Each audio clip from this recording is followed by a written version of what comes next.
नवी मुंबई रबाळे अपहरण प्रकरण आणि या प्रकरणी मनोरमा खेडकरला अंतरिम जामीन मंजूर आहे।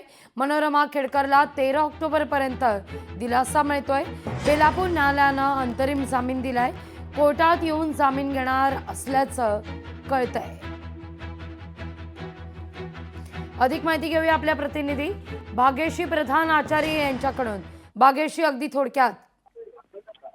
नक्कीच लागवी नवी मुंबई रबाळे अपहरण प्रकरण होतं। त्यामध्ये स्वतः मनोरमा खेडकर, ज्या पूजा खेडकर वादग्रस्त अधिकारी ज्या होत्या UPSCच्या, त्या पूजा खेडकरांच्या आई आहेत आणि आधी देखील त्यांच्यावर अनेक प्रकारचे गुन्हे नोंद होते। मात्र त्या दिवशी रबाळेमध्ये एक ऍक्सिडेंट झाला होता आणि यामध्ये त्यांनी 2 ड्रायव्हर आणि क्लीनर अशा लोकांचं अपहरण केल्याचा आरोप त्यांच्यावर होता आणि या आरोपासंदर्भात त्यांना पोलिसांनी अटक केली होती।